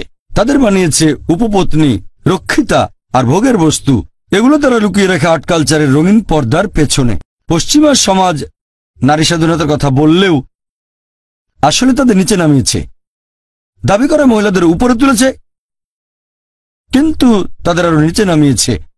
আর্ট এবং কালচারের নাম করে বিক্রি করে নিজের মেয়েকে, বিক্রি করছে নিজের মাকে। এ ব্যাপারে আমি একটা উদাহরণ দিয়েছিলাম যে BMW গাড়ির একটা অ্যাড একবার শুনেছিলাম, এটা খুব বিখ্যাত অ্যাড। একটা মেয়ে বিকিনি পরে দাঁড়িয়েছে BMW গাড়ির সামনে, এটা খুবই দামি একটা গাড়ি, আর উপরে লেখা এখনই চালিয়ে পরীক্ষা করে দেখুন। কাকে? গাড়িটাকে না মেয়েটাকে? এটা তারা কি করছে? তারা তো উন্নতির কথা বলে, সভ্যতা। আসলে বিক্রি করছে নিজের মাকে, বিক্রি করছে নিজের মেয়েকে, বিক্রি করছে স্ত্রীকে। ইসলাম ধর্মে আমরা মহিলাদের নিরাপত্তা দিই, তাদের ভালোবাসি, তাদের শ্রদ্ধা করি, তাদের সম্মান করি, তাদের বিক্রি করতে চায় না।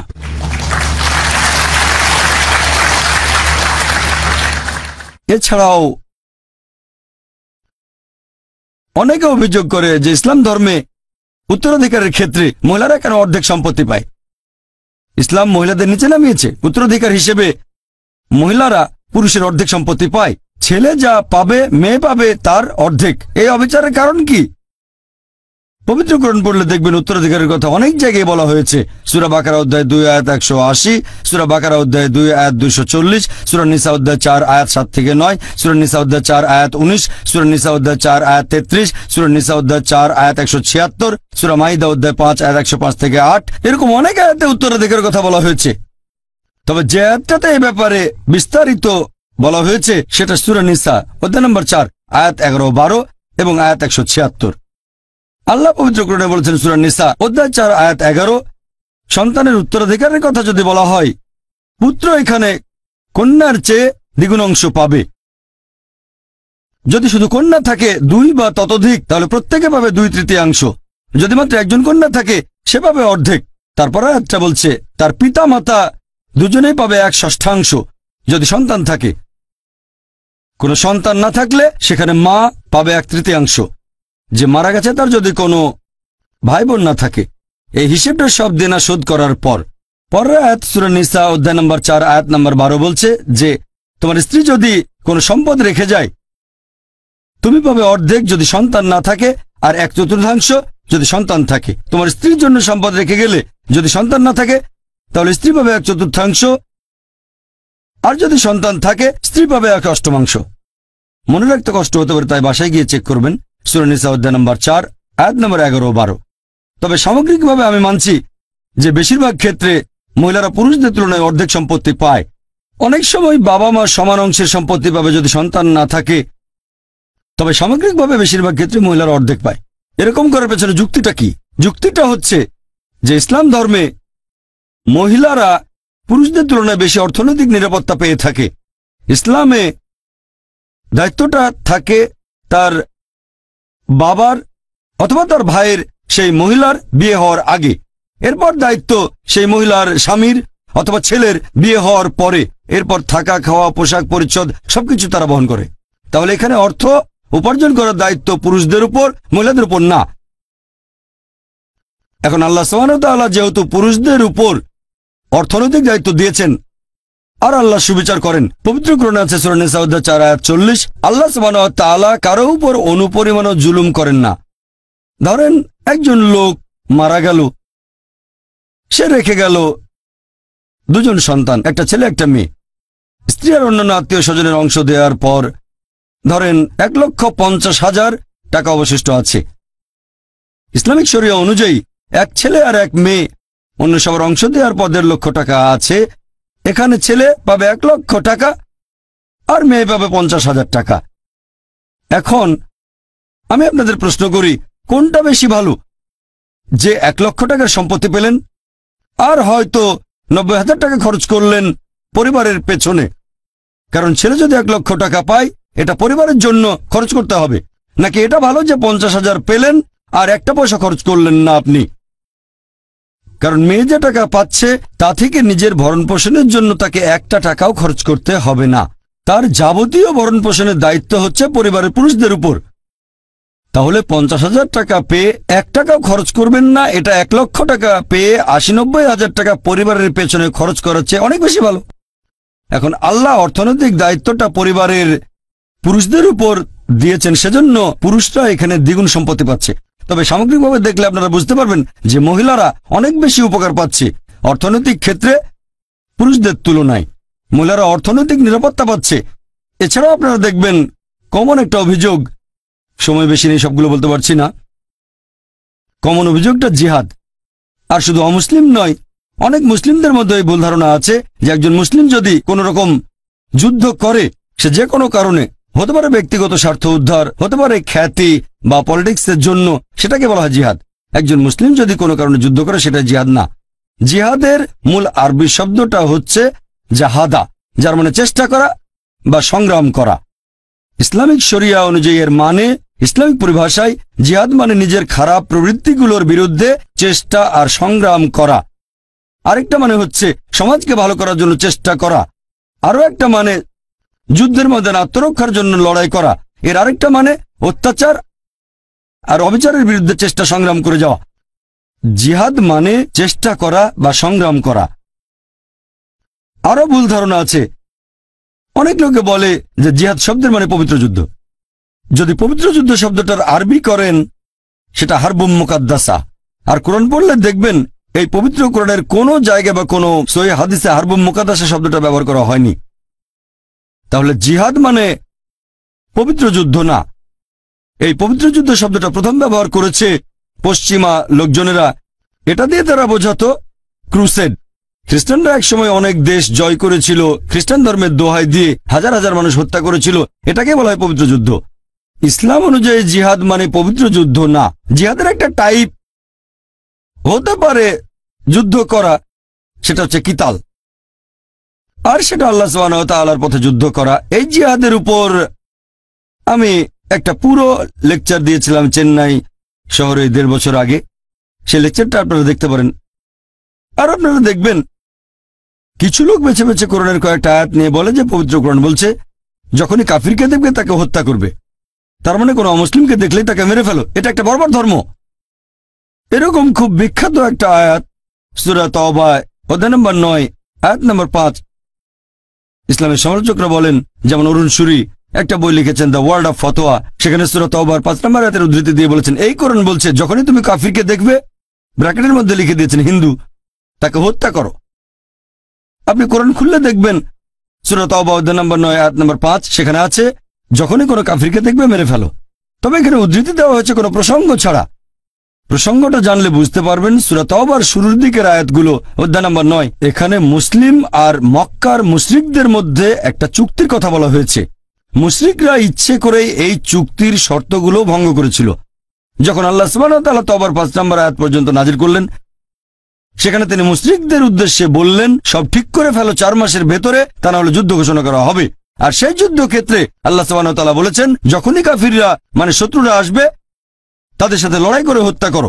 তাহলে এই আয়াতটা নাজিল হয়েছিল যুদ্ধের ময়দানের প্রসঙ্গে। যখন শত্রু তোমাদের আক্রমণ করতে আসবে তখন ভয় পেও না, লড়াই করে তাদের হত্যা করো।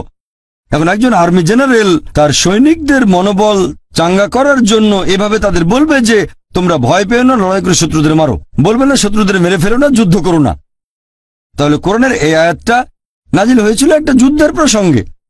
অরুণ সূরি এখানে 5 নম্বর আয়াত থেকে চলে গেছেন 7-এ, কারণ সূরা তওবা অধ্যায় 9 আয়াত 6-এ তার অভিযোগের উত্তরটা বলা আছে।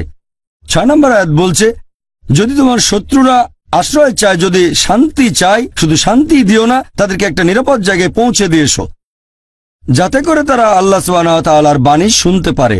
আজকের দিনের সবচেয়ে দয়ালু আর্মি জেনারেল হয়তো সৈন্যদের বলবে শত্রুদের ছেড়ে দাও, কিন্তু আল্লাহ বলেছেন শুধু শান্তি দেওয়াই নয়, নিরাপদ জায়গায় পৌঁছে দিয়ে এসো। আর এছাড়াও আপনারা দেখবেন পৃথিবীর সবগুলো প্রধান ধর্মের গ্রন্থ, সবগুলো প্রধান ধর্মগ্রন্থ, সেখানে সত্য আর মিথ্যার মধ্যে লড়াইয়ের কথা বলা হয়েছে। সবগুলো প্রধান ধর্মগ্রন্থ, বাইবেল পড়লে দেখবেন বুক অফ এক্সোডাস অধ্যায় নম্বর 32 এখানে লড়াইয়ের কথা আছে। তারপর বাইবেলে বুক অফ নাম্বারস অধ্যায় নম্বর 31-এ লড়াইয়ের কথা আছে। এরপর গসপেল অফ লুক অধ্যায় নম্বর 22 যীশু খ্রিস্ট তার নিজের মুখে বলেছেন তরবারি নিয়ে লড়াই করো। মহাভারতে একই কথা আছে, পুরো কাহিনীটা লড়াই আর যুদ্ধ নিয়ে। ভগবদ্গীতায় শ্রীকৃষ্ণ উপদেশ দিচ্ছেন অর্জুনকে যুদ্ধ করার জন্য। অর্জুন বলছে ভগবদ্গীতা অধ্যায় 1 অনুচ্ছেদ 43 থেকে 46, আমার জ্ঞাতি ভাইদের হত্যা করব কিভাবে? নিজের আত্মীয়ের সাথে যুদ্ধ করার বদলে আমি নিরস্ত্র অবস্থায় যুদ্ধক্ষেত্রে মারা যাব। তখন শ্রীকৃষ্ণ বললেন ভগবদ্গীতা অধ্যায় নম্বর 2 অনুচ্ছেদ 2 ও 3 যে এরকম চিন্তা তোমার মাথায় আসলো কিভাবে যে যুদ্ধ করতে চাচ্ছ না? তুমি এমন নপুংসক হলে কবে? ভগবদ্গীতা অধ্যায় নম্বর 2 অনুচ্ছেদ 31, 32, 33 বলছে যে তুমি একজন ক্ষত্রিয়, তুমি যুদ্ধ করবে, কেবলমাত্র যুদ্ধ করলে স্বর্গে যেতে পারবে। যখন কোনো হিন্দুকে ভগবদ্গীতার এই কথাগুলো বলি, সে বলে না এটা তো মিথ্যার বিরুদ্ধে সত্যের যুদ্ধ। আমি বলি কোরআনও তাই বলছে, মিথ্যার বিরুদ্ধে সত্যের যুদ্ধ। যখন ভগবদ্গীতা দিয়ে উদাহরণ দেয় তখন হিন্দুরা বুঝতে পারে আর বলে যে কোরআনে কোনো সমস্যা নেই। একজন খ্রিস্টানকে বাইবেলের উদাহরণগুলো বলবেন আর হিন্দুকে উদাহরণ দেবেন তাদের ধর্মগ্রন্থ থেকেই, সাদৃশ্যগুলো দেখাবেন। আর আপনারা দেখবেন প্রত্যেক দেশের একটা আইন আছে। ভারতে এরকম আইন আছে, এখানে চুরি করা নিষিদ্ধ, আইন এটার অনুমতি দেয় না। ভারতে ধর্ষণ করা নিষিদ্ধ, তারপরও মানুষ চুরি করে, তারপর ধর্ষণ করে। তাই আইন প্রয়োগ করতে এখানে পুলিশ বাহিনী আছে। পুলিশ বাহিনী রাখা হয় এজন্য যাতে অপরাধীকে শাস্তি দেওয়া যায়। তারপর আছে মিলিটারি, শত্রু আক্রমণ করলে যুদ্ধ করবে। সব দেশেরই মিলিটারি বাহিনী আছে, পুলিশ বাহিনী আছে। একইভাবে পবিত্র কোরআন মুসলিমদের বলছে শত্রু এলে তোমরা প্রস্তুত থাকবে আর যুদ্ধ করবে। তাহলে পৃথিবীর প্রত্যেকটা দেশের একটা মিলিটারি বাহিনী আছে, পুলিশ বাহিনী আছে। আর কোরআন মুসলিমদের বলছে যে তোমাদের দেশে এরকম একটা বাহিনী থাকবে যারা শত্রুদের সাথে লড়াই করবে, যুদ্ধ করবে। তাহলে কোরআনের কথা সমস্যাটা কি? আমাদের বুঝতে হবে যে ইসলামিক শরিয়া এটা পারফেক্ট। আর যদি খলিফা এরকম আদেশ দেন, তিনি যদি বলেন তোমরা যুদ্ধ করো, আর যদি বলেন সবাই যুদ্ধ করবে, তাহলে সবাইকে আসতে হবে, হোক সে একজন ডাক্তার অথবা ইঞ্জিনিয়ার। এটাই হলো জিহাদ, চেষ্টা করা। এখানে কোনো অপশন নেই। ভারতে এই আইনটা প্রচলিত না। মানুষ অভিযোগ করে যে ইসলাম ধর্মে তারা কেন অমুসলিমদের কাছ থেকে জিজিয়া কর নেয়। ইসলামিক শরিয়া অনুযায়ী অমুসলিমদেরও কিছু অধিকার আছে। এর উপর একটা লেকচার দেওয়া যায়। আমি প্রতি মাসে একটা আর্টিকেল লিখি সৌদি আরবের একটা হজ ম্যাগাজিনে, ইসলামিক শরিয়া অনুযায়ী অমুসলিমদের অধিকার। সময় কম, তাই ব্যাপারটা নিয়ে বিস্তারিত বলতে পারবো না। তবে এখানে জিজিয়া কর সম্পর্কে বলছি যে ইসলাম অমুসলিমদের কেন জিজিয়া কর দিতে বলছে। জিজিয়া করের পটভূমিটা যদি জানেন যে কেন নেওয়া হয়, তাহলে এর প্রশংসা করবেন। জিজিয়া হচ্ছে একটা ট্যাক্স, নেওয়া হচ্ছে অমুসলিমদের কাছ থেকে যারা মেনে নিচ্ছে যে মুসলিমরা হলো সেই এলাকার শাসক, মুসলিমদের আইন মানছে। আর জিজিয়া কর যে কারণে নেওয়া হচ্ছে, ইসলামিক কোন একটা দেশে যদি আপনি মুসলিম হন আর যদি খলিফা বলেন জিহাদে অংশ নিতে হবে অথবা মিথ্যের বিরুদ্ধে কোনো যুদ্ধে অংশ নিতে হবে, তাহলে সেটা আবশ্যিক, আর কোনো অপশন নেই। হতে পারেন আপনি ডাক্তার, ইঞ্জিনিয়ার অথবা আইনজীবী। অমুসলিমরা এই জিজিয়া কর দিলে ইসলামিক রাষ্ট্র তাকে নিরাপত্তা দেবে। আর এই জিজিয়া কর কত হবে? হয়তো কয়েকশো টাকা, সামান্য। আর ইসলামিক রাষ্ট্র তাদের নিরাপত্তা দেবে, কেউ আক্রমণ করলে তাদের রক্ষা করবে, অমুসলিমদের অংশ নিতে হবে না সেখানে।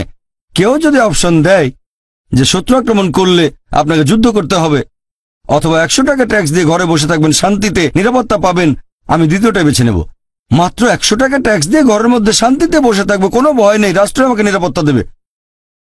তাহলে জিজিয়া কর দেওয়া হচ্ছে এজন্য যে অমুসলিমরা রাষ্ট্রের কাছ থেকে নিরাপত্তা পাবে, সরকার তাদের রক্ষা করবে। আর আপনারা দেখবেন পবিত্রকরণে এরকম অনেক আয়াত আছে যেখানে অমুসলিমদের অধিকারের কথা আছে। আল্লাহ পবিত্রকরণে বলেছেন, সূরা মুমতাহিনা অধ্যায় নম্বর 60 আয়াত নম্বর 8, যে যেসব অবিশ্বাসীরা দ্বীনের বিরুদ্ধে যুদ্ধ করেনি এবং তোমাদের স্বদেশ থেকে বহিষ্কার করেনি, আল্লাহ তাদের সাথে ন্যায় বিচার করার উপদেশ দিয়েছেন, কারণ আল্লাহ সুবহানাহু ওয়া তাআলা তাদের পছন্দ করেন না যারা অবিচার করে। তবে সেই অবিশ্বাসীরা যারা দ্বীনের বিরুদ্ধে যুদ্ধ করে, আয়াত নম্বর 9 সূরা মুমতাহিনা অধ্যায় নম্বর 60, যেসব অবিশ্বাসীরা দ্বীনের বিরুদ্ধে যুদ্ধ করে, তোমাদের স্বদেশ থেকে বহিষ্কার করে, আল্লাহ নিষেধ করেছেন তাদের তোমরা নিরাপত্তা দিও না। তাহলে যে অমুসলিম দ্বীনের বিরুদ্ধে যুদ্ধ করে না, আপনাদের স্বদেশ থেকে তাড়িয়ে দেয় না, তাদের সাথে সুবিচার করতে হবে। আর অমুসলিমদের জন্য বেশ কিছু নিয়মকানুন আছে। এ হলো সম্পূর্ণ ইসলামিক শরিয়া। যদি কোনো মুসলিম নিরীহ অমুসলিমের ক্ষতি করে, তাহলে সেই মুসলিম শাস্তি পাবে। একজন মুসলিম যদি কোনো অমুসলিমের বাসায় চুরি করে, 1 কেজি স্বর্ণ, তার হাত কেটে ফেলা হবে। এটাই সুবিচার। আপনারা দেখবেন যে ইসলামিক শরিয়া বর্বর আইন না, এটা পারফেক্ট। এছাড়াও শরিয়া আমাদের নির্দেশ দেয় যে কোন ভালো কাজ করতে হবে, চুরি করব না, ধর্ষণ করব না ইত্যাদি। কিন্তু সবাই তো সেটা মেনে চলবে না, তাদের জন্য শাস্তির ব্যবস্থা আছে। তবে ইসলামিক শরিয়া এর মধ্যে ইসলাম ধর্মের একটা স্তম্ভও আছে। ইসলামের 5 নম্বর স্তম্ভ পরকালের জীবন। আল্লাহ পবিত্রকরণে বলেছেন, সূরা মুলক অধ্যায় নম্বর 67 আয়াত নম্বর 2, আল্লাযী খালাকাল মাউতা ওয়াল হায়াতা, আল্লাহ তাআলা সৃষ্টি করেছেন জীবন ও মৃত্যু পরীক্ষার জন্য কে তোমাদের মধ্যে কর্মোত্তম। এই জীবন পরকালের জন্য একটা পরীক্ষা। আর পরকালের জীবনে বিশ্বাস ঈমানের ক্ষেত্রে বাধ্যতামূলক, এছাড়া ঈমান পূর্ণ হবে না। কেন? অনেক মানুষ এভাবে বলে মৃত্যুর পরের জীবন, এটা অযৌক্তিক। অনেকে পরকালের জীবনে বিশ্বাস করে না, সর্বশক্তিমান আল্লাহকেও বিশ্বাস করে না। তাকে যুক্তি দিয়ে বোঝাবো কিভাবে? এখানে যুক্তিটা হচ্ছে, একটা লেকচার দিয়েছিলাম কোরআন এন্ড মডার্ন সায়েন্স, সেখানে বলেছিলাম পবিত্র কোরআনে 6000-এর বেশি আয়াত আছে, আর তার মধ্যে প্রায় 1000 খানেক আয়াত বলছে বিজ্ঞান সম্পর্কে। আর যেসব আয়াতগুলো বিজ্ঞান সম্পর্কে বলছে, আনুমানিকভাবে তার মধ্যে 80% আয়াত এখনকার বিজ্ঞান আমাদের বলছে এগুলো 100% সঠিক। কারণ বিজ্ঞান এখন অনেক এগিয়ে গেছে গত কয়েকশো বছরের মধ্যে। এখনকার বিজ্ঞান বলছে কোরআনের যে আয়াতগুলো বিজ্ঞান সম্পর্কে বলছে তার আনুমানিক 80% একেবারে 100% সঠিক। বাকি 20% আয়াত সম্পর্কে এখনো জানতে পারিনি। তার মধ্যে একটা হচ্ছে পরকালের জীবন। বিজ্ঞান এখনো এতটা উন্নত হয়নি যে পরকালের জীবনকে প্রমাণ করে দেখাবে। বিজ্ঞান এখনো বেহেশত দোজখ প্রমাণ করতে পারেনি, জিনের অস্তিত্ব প্রমাণ করতে পারেনি। এরকম 20% আয়াত এখনো প্রমাণিত হয়নি পবিত্র কোরআনের আয়াত। তাহলে কি অন্ধভাবে পরকালের জীবনে বিশ্বাস করছি? আমি বলবো এটা লজিক্যাল বিশ্বাস। আমার যুক্তি বলছে পবিত্র কোরআনে যে আয়াতগুলো বিজ্ঞান সম্পর্কে বলছে সেগুলো 100% সঠিক। 20%-এর ব্যাপারে জানা যায়নি সঠিক না বেঠিকও না।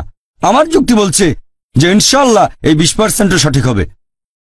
এটাই লজিক্যাল বিশ্বাস। এই 20%-এর মধ্যে একটা হচ্ছে পরকালের জীবন। এখন একজন মানুষকে এই পরকালের জীবন সম্পর্কে কিভাবে বোঝাতে পারি? ধরেন একজন লোক পরকালের জীবনে বিশ্বাস করে না আর সর্বশক্তিমান আল্লাহকেও বিশ্বাস করে না, এখন তাকে বোঝাবো কিভাবে? আমি আপনাদের একটা প্রশ্ন করি যে চুরি করা ভালো না খারাপ? চুরি করা ভালো না খারাপ? খারাপ, সবাই বলবে খারাপ। ধর্ষণ করা ভালো না খারাপ? কে বলবে এটা ভালো? কেউ না। 4000 মানুষের কেউ বলছে না যে চুরি করা ভালো বা ধর্ষণ করা ভালো, সবাই একমত। আচ্ছা, এবার একটা উদাহরণ দেই। ধরেন আমি একজন স্মাগলার, ধরে নেন আমি স্মাগলার, অনেক ক্ষমতাবান স্মাগলার, আর আমি চোর, পৃথিবীর মধ্যে 1 নাম্বার, সবার সেরা।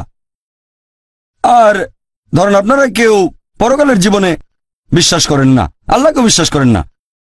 তাহলে আপনারা আল্লাহকে বিশ্বাস করেন না, পরকালের জীবনে বিশ্বাস করেন না, আর আমি একজন স্মাগলার, সেরা স্মাগলার, খুব বুদ্ধিমান, সবসময় যুক্তি খাটিয়ে কাজ করি। আমি আপনাদের বলছি যে চুরি করা ভালো। আমি বলছি চুরি করা ভালো। আমি সবসময় যুক্তি মেনে চলি, সবসময় বিজ্ঞান মেনে চলি। আমি আপনাদের প্রশ্ন করছি, একটু আগে আপনারা সবাই বললেন যে চুরি করা খারাপ, চুরি করা খারাপ। এখন আপনারা অন্তত একটা লজিক্যাল কারণ আমাকে দেখান যে চুরি করা কেন খারাপ আর আমি কেন বন্ধ করব। আমি খুব লজিক্যাল মানুষ, আমি অনেক বুদ্ধিমান, আমি বিজ্ঞান মেনে চলি। এখন আমাকে অন্তত একটা বৈজ্ঞানিক কারণ দেখান যে চুরি করা খারাপ কেন, তাহলে আমি চুরি করা বন্ধ করব। কেউ কেউ আমাকে মাত্র একটা কারণে দেখাতে পারবেন? অন্যের অধিকার কেড়ে নিচ্ছেন। আপনি অন্যের অধিকার কেড়ে নিচ্ছেন। মেনে নিলাম যে আমি অন্যের অধিকার কেড়ে নিচ্ছি। আমি হয়তো কারো 1000 টাকা চুরি করছি, তার অধিকার কেড়ে নিচ্ছি। এটা তার জন্য খারাপ, আমার জন্য না। আমি বলছি যুক্তি দিয়ে বোঝান যে এটা আমার জন্য খারাপ কেন। যদি কারো কাছ থেকে 1000 টাকা চুরি করি তাহলে ভালো হোটেলে খাওয়া দাওয়া করতে পারবো, 5 স্টার হোটেলে যেতে পারবো, সিনেমা দেখবো, এটা আমার উপকার হবে। আপনারা আমাকে যুক্তি দেখান যে এটা আমার জন্য কেন খারাপ হবে। যার চুরি যাচ্ছে তার জন্য এটা খারাপ। পুলিশ শাস্তি দেবে। আরেক ভাই বললেন পুলিশ আমাকে শাস্তি দিতে পারে, পুলিশ আমাকে অ্যারেস্ট করবে। ভাই পুলিশ তো আমার পকেটে আছে,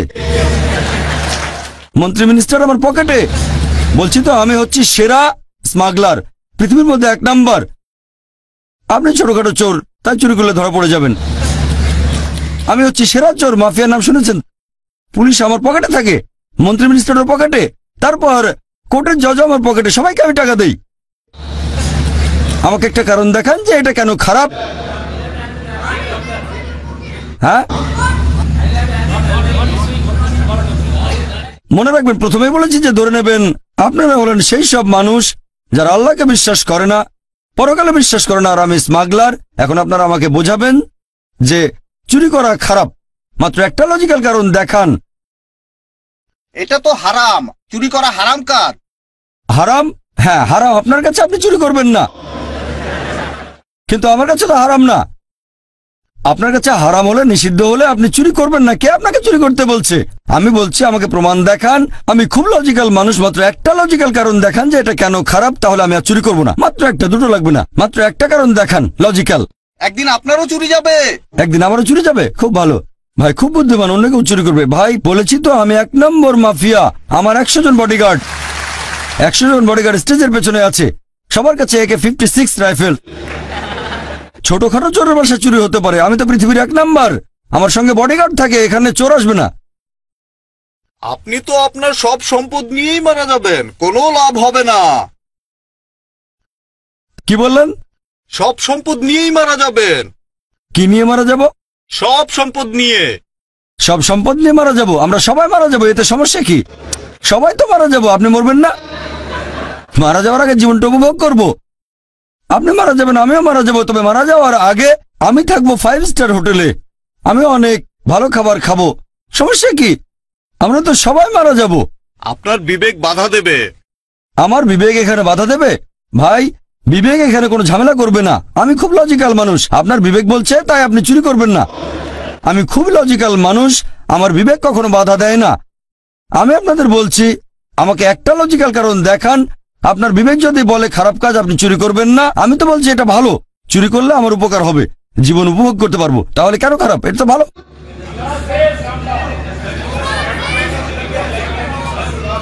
আমি একটু বলবো। সরি? সহজে টাকা পেয়ে যাচ্ছেন, এটা কি ভালো? কোনটা ভালো? আপনি তো কোনো কাজ করছেন না, যে টাকাটা আপনি পাচ্ছেন সেটা তো খুব সহজেই চলে আসছে। ভাই আপনি বললেন যে আপনি কোনো কাজ না করেই সহজে টাকা পাচ্ছেন। কোনো কাজ না করেই টাকা পাচ্ছেন? হ্যাঁ, আপনিও বললেন কোনো কাজ না করে সহজে টাকা পেয়ে যাচ্ছি, সেজন্যই তো বলছি এটা ভালো। টাকা পেয়ে যাচ্ছি সহজে, তাহলে কষ্ট করবো কেন? সহজে টাকা পাওয়াটা ভালো না খারাপ? অবশ্যই ভালো। তাহলে সহজে টাকা পাওয়াটা তো ভালো। আপনারা আমাকে একটা লজিক্যাল কারণ দেখান যে এটা কেন খারাপ, তাহলে আর চুরি করবো না। একটা কারণ দেখাতে পারলেন না, সবাই বলছেন এটা খারাপ খারাপ, কিন্তু কারণ দেখাতে পারছেন না। চেন্নাইয়ের মানুষের কি বুদ্ধি কমে গেল নাকি?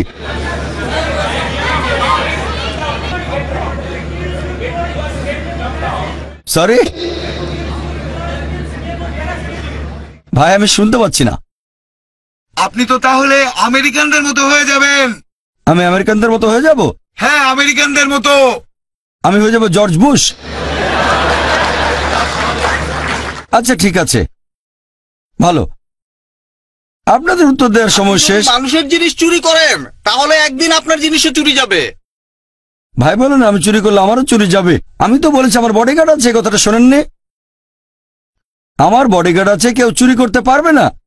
আপনাদের উত্তর দেওয়ার সময় শেষ, এবার টেবিলটা উল্টে দিতে হবে। আপনার কাজটা ঠিক না, কারণ আপনি চুরি করছেন, স্মাগলিং।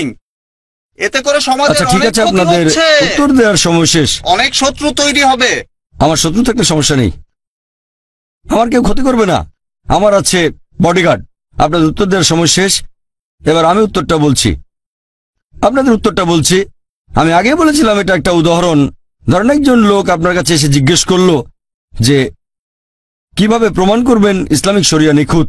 এই প্রশ্নটা যদি করা হয় তাহলে এবার টেবিলটা উল্টে দেন। টেবিলটা উল্টে দেন। ধরেন আপনি স্মাগলার, উদাহরণ দিচ্ছি, এটা ধরে নেন আপনি পৃথিবীর 1 নম্বর স্মাগলার আর আমি একজন মুসলিম। আপনাকে বোঝানোর চেষ্টা করছি। আপনি স্মাগলার, আমাকে বললেন প্রমাণ করে দেখান যে চুরি করা খারাপ। বললাম পুলিশ অ্যারেস্ট করবে, আপনি বললেন পুলিশ আমার পকেটে। তারপর বললাম এতে অন্যের ক্ষতি হচ্ছে, আপনি বললেন তাতে আমার কিছু যায় আসে না।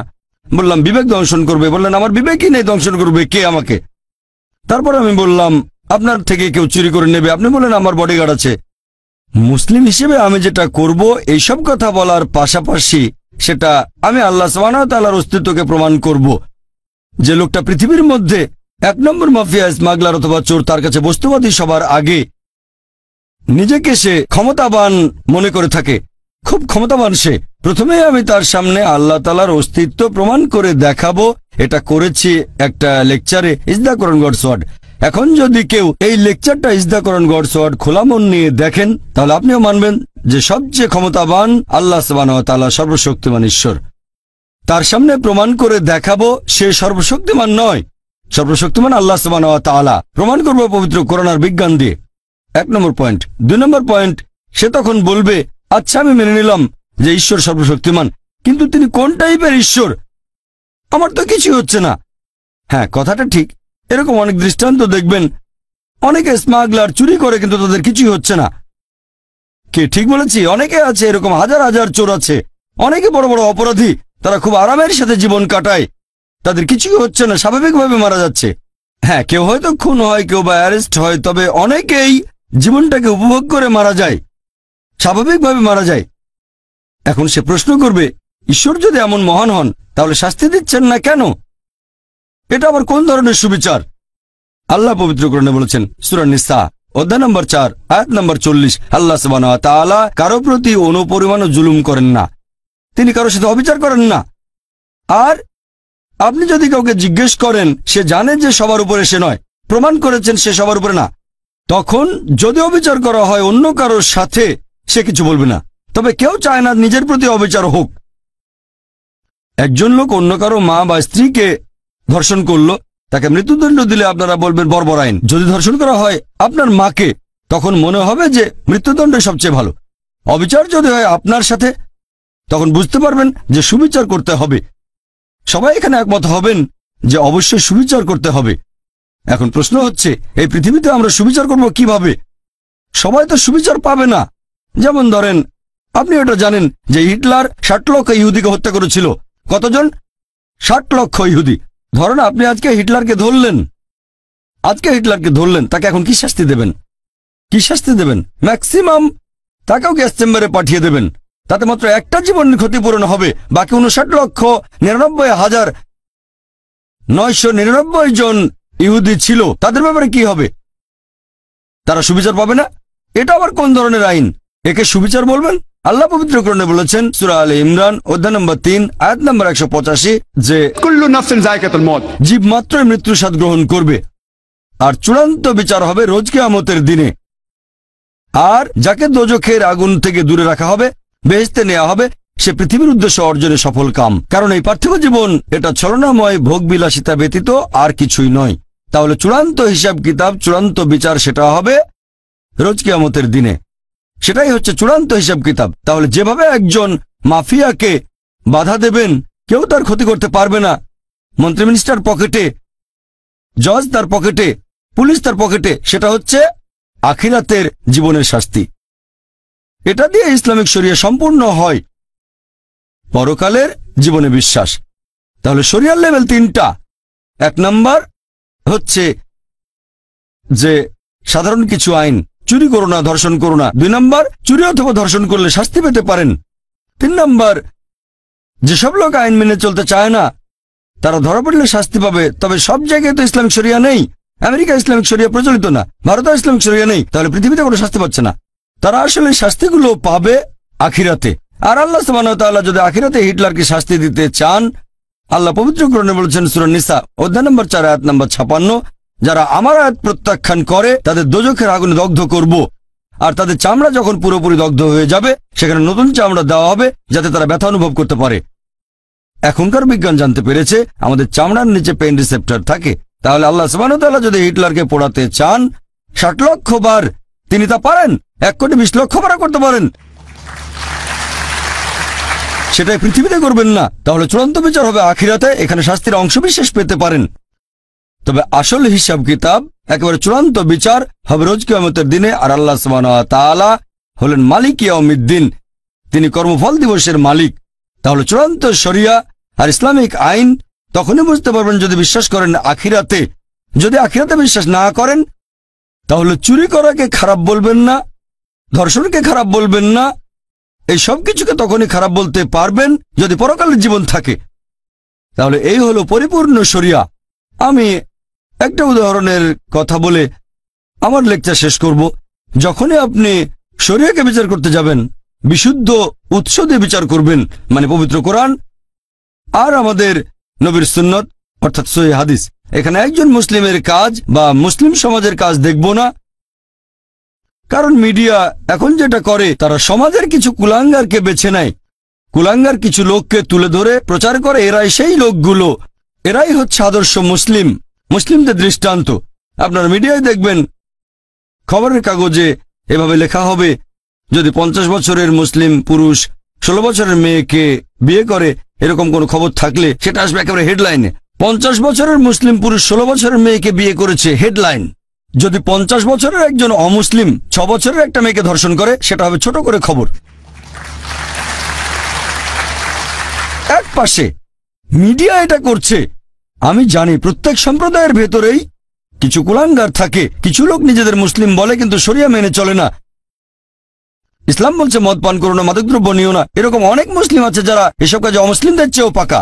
আমি এটা জানি, এরা হচ্ছে কুলাঙ্গার। প্রত্যেক সম্প্রদায়ে কিছু কুলাঙ্গার থাকে। মিডিয়া এদেরকে এমনভাবে তুলে ধরো যেন এরাই আদর্শ মুসলিম। গতকাল একটা উদাহরণ দিয়েছিলাম, যদি একটা গাড়িকে যাচাই করতে চান আর ড্রাইভার যদি ভালো চালাতে না জানে, হুইলের পেছনে কাঁপাকাঁপি করতে করতে অ্যাক্সিডেন্ট করে বসলো, কাকে দোষ দেবেন? ড্রাইভারকে না গাড়িকে? ড্রাইভারকে। তাই মুসলিমদের দেখে ইসলাম ধর্মকে বিচার করবেন না, ইসলামকে বিচার করবেন কোরআন এবং হাদিস দিয়ে। আরেকটা গাড়ি যাচাই করতে গেলে হুইলের পেছনে আপনি এমন কাউকে বসাবেন যে খুব ভালো ড্রাইভার। তাহলে একজন মানুষের কাজ দেখে ইসলাম ধর্মকে যাচাই করতে চাইলে সবচেয়ে সেরা দৃষ্টান্ত সর্বশেষ চূড়ান্ত নবী মুহাম্মদ সাল্লাল্লাহু আলাইহি ওয়াসাল্লাম। ওয়া আখিরু দাওয়ানা আলহামদুলিল্লাহি রাব্বিল আলামিন।